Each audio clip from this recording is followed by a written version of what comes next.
Now we are going to look at alkynes. Alkynes are also hydrocarbons, but now for them they are of the formula CnH2n-2. I hope you remember when we were discussing about homologous series, we said that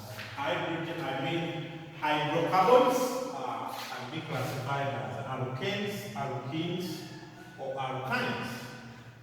Alkynes have a characteristic triple bond, carbon to carbon triple bond. Is that okay? That is the characteristic functional group of alkynes.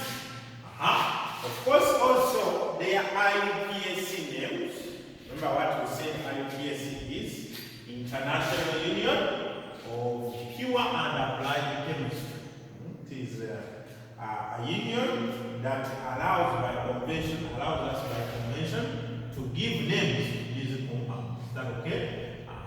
But we are saying that these names are obtained from their corresponding alkane compounds. Is that okay?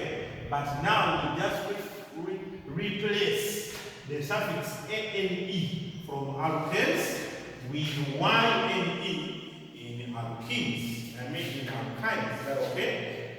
But the nomenclature does not change, as we are going to see. If you already know how to name alkanes and alkenes, alkynes are just going to be changing yne at the end of the name. Of course, we have to begin with when n is equal to 2 because of the fact that we need a carbon-to-carbon triple bond as a characteristic of this group of compounds. Is that okay? So let's see when n is 2, that one is going to be C2, is going to be C2, then that's going to be H2 plus 2 times 2, that is 4, minus 2, that is 2, H2. And we also expect the structure formula to have a triple bond. A carbon-to-carbon triple bond. So this one is lacking 1 and this one is lacking 1. So I put hydrogen there. Do you see that? So this is the molecular formula. This is the structure formula. When n is equal to 3, when n is equal to 3, of course the name this one is ethine. If it was an alkane, it would be ethane. If it was an alkene, it would be ethene. But since it is an alkyne, it is ethine. The name does not change, we just change the suffix at the end of the name. Is that okay? When n is 3, that is going to be C3. C3. This will be 2 times 2 times 3, which is 6, minus 2, that is 4. C3H4. C3H4. How are we going to come up with the structure formula? We expect the carbon to be 3, the carbon atoms to be 3, right? But we expect a triple bond on either of the two sides of the carbon in the middle. So I can get a triple bond here. That's my triple bond. That means this carbon is lacking 3 hydrogen atoms. This one already has 4 bonds. 1, 2, 3, 4. So it is just like that. But this one is lacking 1 more, so that it can make 4. And that one we are going to call it propine. If it was an alkane, it would be propane, alkene, propene. But now it is propine. What about when n is equal to 4? When n is equal to 4, of course, we have what we call isomers. So when n is equal to 4, we expect what we call isomers, which is isomers. But we'll see how we come about. So when n is equal to 4, that will be C4. That is C4. Then H, 2 times 2, that is 4. 2 times 4, that is 8, minus 2, that is 6. So this is the structure formula. The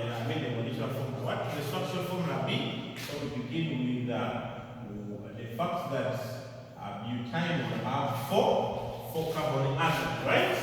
And then you expect a triple bond in one of those bonds should be a triple bond. So I can make the last one a triple bond or the first one. Let me make the last one a triple bond, and that means this one will need 3, this one will need 2, this one already has 1, 2, 3, 4, and the last one will just need 1. Is that okay? But now you see, because of the possibility of the triple bond being on any of the position, now we have to make mention of the position of the triple bond. So I'm going to say, if I have to make mention of the position, I'm going to begin from this side and say the triple bond is on carbon number 1. Is that okay? So it will be built 1, then Y and E. I don't know how you want to make mention of, I don't know how we could, pronounce that, but that is the name. Is that okay? But we can also have this triple bond in the middle, such that we have C, C, C, and also C. How would that be? How would that be? That would be, I will create a triple bond here. Then this would be CH3, right? And then this would also be CH3. That will also be CH3. Do you see that? CH3, carbon to carbon triple bond with CH3. But now in this case, the triple bond is on carbon number 2. If I come from this side. If I come from this side, it is still on carbon number 2. So that is built 2, then Y and E. Y and E. So you see, these are positioning isomers. Here the triple bond is on number 1, here the triple bond is on number 2. When n is equal to 5, this will be my last one. The others you can do self-study and get more, because we have very many organic compounds that cannot list all of them. You see that? So that will be C5, then this will be 2 times 5, that is 10, then minus 2, and that will be 8. So C5, H8. The structure formula, of course, like as usual, I'm going to have to create 5 bonds. Is that okay? So I need a triple bond on any. So I can create a triple bond here. So there will be an H here. This one already has 4. This one will be CH2. This one will be CH2. And this will be CH3. But still you realize that the number of carbon atoms is 5. The number of hydrogen atoms is 8. This one, the position is number 1. Right? So it will be pent. Pent 1, YME. And 1 YME. But the carbon, the triple bond can come here, carbon number 2. Then it will be C, C, triple bond, then C, then C, C. So this will be CH2, this will be CH3. This one already has 1, 2, 3. Even this one has already 1, 2, 3, 4. Then this one 4. So this one will just need CH3. But the number of carbon atoms is the same. However, the name will be pent 2, 1 and E. Is that okay? But we can also have chain isomers for n is equal to 5. I can bring this CH3 and attach it on this carbon. How would it be? If I bring this CH3, I attach it here, one of the hydrogen will come here. So it will be H, C, triple bond, then C. Then C, one of these hydrogens has been replaced by this methyl group, and it will come here. So the methyl group will come here, then this little CH2 becomes now CH3. But it is still the same, whereby you have 5 carbon atoms and you have 8 hydrogen atoms. What name would you give this compound? What name would you give this compound? Remember what we said. In this case, the functional group is the triple bond. So it is what matters. So even when we are giving numbers, you have to make sure that the carbon with the functional group has the smallest number. So in this case, I'm going to begin from this side and say that the carbon with the functional group is on position number 1. Is that okay? So it will be, of course, the longest chain now has 4 carbon atoms. So it is a bute. In fact, before we talk about the bute, there is a branch here. This branch now, if I begin from this side, number 1, number 2, number 3. So the methyl is on carbon number 3. So it is 3-methyl, then bute-1,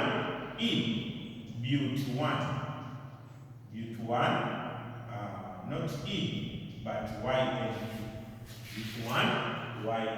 Meaning that the triple bond is on position number 1, the methyl group is on position number 3. So this can be a chain isomer that is resulting from C5, H what?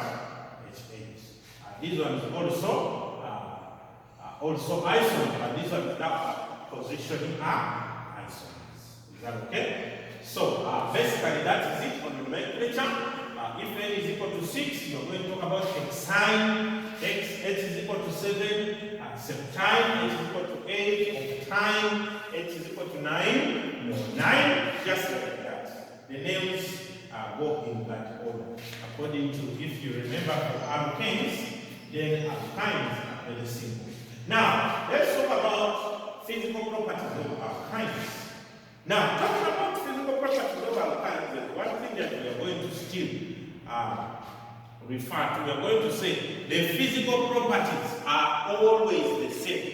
The physical properties are always the same compared to those of alkanes and alkenes. You see that? That the first ones are always gases at room temperature. As you go down, because of the increase in molecular mass, you see that? You end up having liquids and then solid, waxy solids. You see that? And also, they are boiling and melting points. They go on increasing as you go down the group. Why? Because you say that the difference in these compounds is always a CH2. The difference is always a CH2. The difference between compounds from one to the next, to the next, to the next is always a CH2. And because of the increasing in mass, that means that also the boiling and the melting points will be increasing. For example, if you consider here, this is for n is equal to 2, n is equal to 3, n is equal to 4, n is equal to 5. The boiling point, you see, is coming from negative, very small, to less negative, to positive, and very big positive. So you can see that the boiling point is doing what? Is increasing. The boiling point is increasing. As you increase the number of carbon atoms in the chain, do you see that? Of course, like we have already said, branched compounds are more volatile than those that do not have branches. So you have to remember that. Then, the next thing that we're going to talk about is when we are comparing the physical properties, especially the boiling and the melting point, we are going to say that for alkynes, they have somehow a higher boiling point than alkenes of corresponding number of carbon atoms. Also, their thermal decomposition also increases. Why? Because of the strength of the triple bond. You see that? For example, when you look at ethene and ethine, of course, ethene, it has a triple bond, but ethine, ethine has a triple bond, ethene has a double bond. So if you are comparing the energy required to break the double bond, cannot be compared to the energy required to break a triple bond. You see that? Therefore, we can simply say that the triple bonds are not very, have a higher boiling points and melting points because they are harder to break compared to double bonds of alkenes. Of course, if we are to compare with alkanes. Now alkanes for them they are more volatile because they do not have any multiple bonds. You see that? That means the increase in the number of multiple bonds also increases the what? The boiling and the melting point. So basically, that's all we can talk about the properties of alkenes because they are almost similar to those of alkanes and the alkenes. Now, what we have to talk about is the preparation of alkynes. Now, the first one is almost as similar to we want to look at the synthesis reactions of alkynes, preparations of alkynes. Is that okay? And we are saying that we are going to do the same as we did for alkenes. That is dehydrohalogenation. This is dehydrohalogenation. Dehydrohalogenation. Oh, but now in this case, the other side we are using alkyl halides. Do you see that? But now we are going to use dihaloalkanes. Do you see that? These ones have two halogen atoms. That's why they are called dihalogen. So we are calling them dihalogen alkanes. You see that? Can also be called dihaloalkanes. They say these ones are heated with a stronger base in presence of excessive ethanol. When that happens, we form alkynes. A good example I can give, e.g., we are going to have CH3, CH, then Cl, right?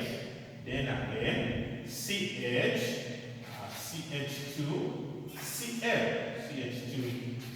This is a dihaloalkane, which is 1,2-dipropane. I am adding potassium hydroxide, my stronger base, in presence of excess ethanol. You see, for alkenes, it does not require ethanol to be excess, but in this case, ethanol must be excess. So we are going to expect the formation of a triple bond between this carbon and that carbon, leading to the formation of CH3, C triple bond, CH. The triple bond is formed between the two carbon atoms that have the chlorides. Do you see that? So I don't expect the triple bond to be formed between this carbon and this. It has to be formed between this one and that one. Is that okay? So we want to see the mechanism. The mechanism of this reaction.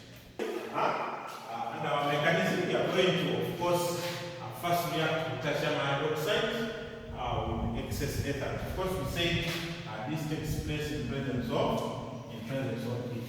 So what is going to happen is our potassium hydroxide is going to react with ethanol, which is CH3, CH2OH.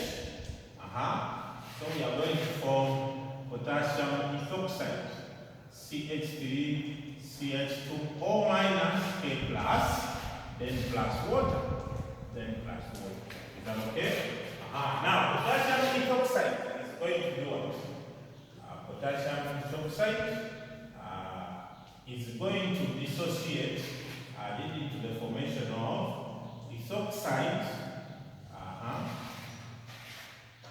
and then plus potassium anion. Now, this ethoxide that is going to spark off a reaction. It's going to spark off a reaction with this dihydroalkane. So we have CH3,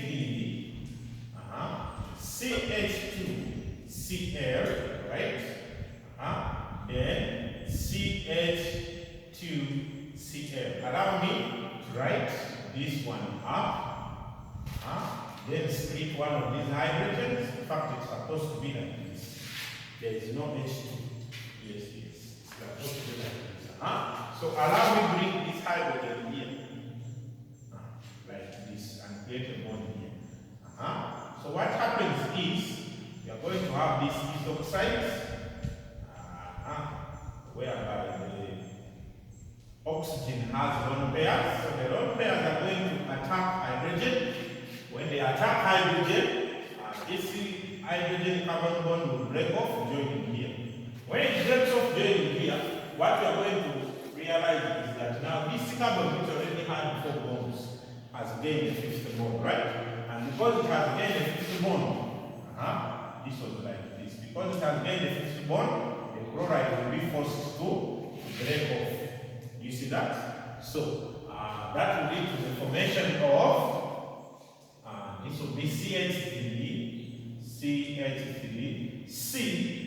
Cl, then double bond, CH2, because it was broken.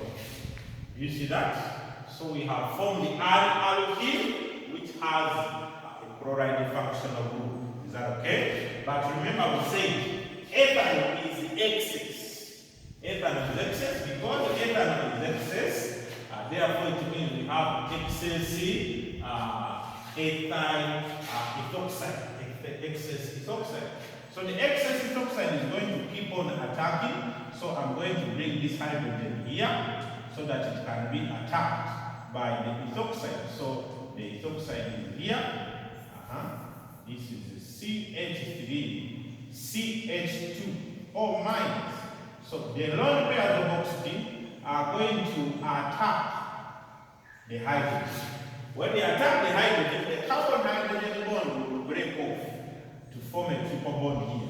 When it breaks off to form a triple bond here, it will force this one now to have 5 bonds, because it already had 2, 3, 4. It already had 4. So we have formed the 5th one. Now, because of the formation of the 5th one, this carbon chloride bond will break off. When it breaks off, what we have CH3, then a C in the middle with the triple bond that we have formed, then CH, then CH. This is our compound that we wanted to form, and we have actually formed it. So I think you can appreciate the mechanism. I think you can appreciate the mechanism. So sometimes they can express our conditions like this. Ethanol, in the presence of excess ethoxide, and the heat. It's just the same thing. Why? Because the ethoxide is coming from the reaction between alcohol, in this case ethanol, and a strong base, potassium hydroxide. You see that? So when they bring it like this, it should not confuse you. What we are interested in is the ethoxide.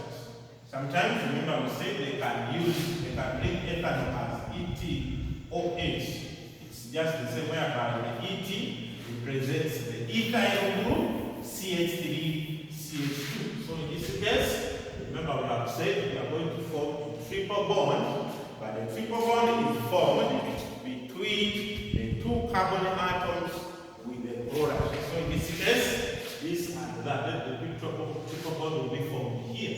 Of course, these hydrogen atoms will be lost, and their corresponding bromide atoms. So we need the formation of CH3, C triple bond, C, then CH3.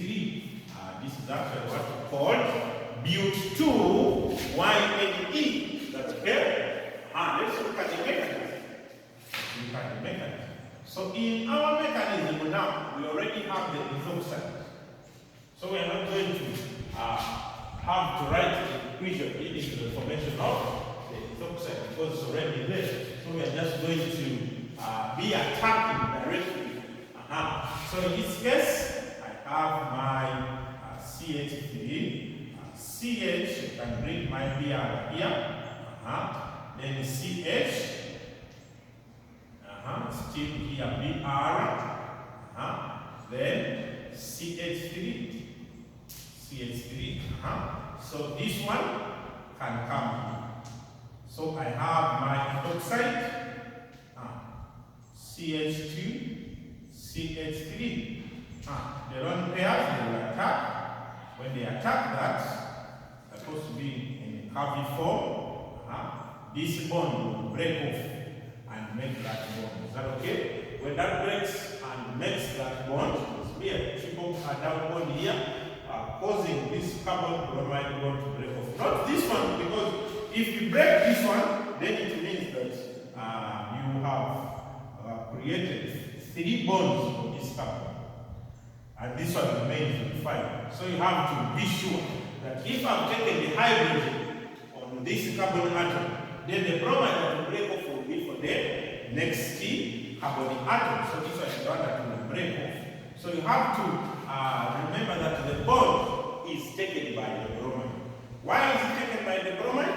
Because the bromide atom is more electronegative than the carbon atom, leading to the formation of that is CH3, then C, Br, double bond, CH, double bond CH, then CH3, double bond CH, CH3.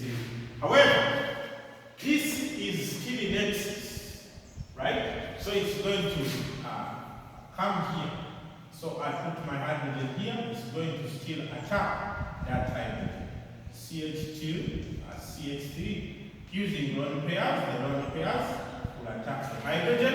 When they attack the hydrogen, the bond will just transfer itself to form a triple bond. There, causing the carbon on the next triple, the bromide on the next carbon to break off, leading to the formation of CH3, C, triple bond, C, then CH3. Of course, in this case, you can see, as you can see, that the byproduct is the hydrogen bromide, because the hydrogen is being taken away, and also the bromide is being taken away. This is also what we call elimination reaction. Is that okay? And it also forms elimination reaction mechanism, whereby we are eliminating atoms or group of atoms from a compound in order to form an unsaturated substance. In this case, it is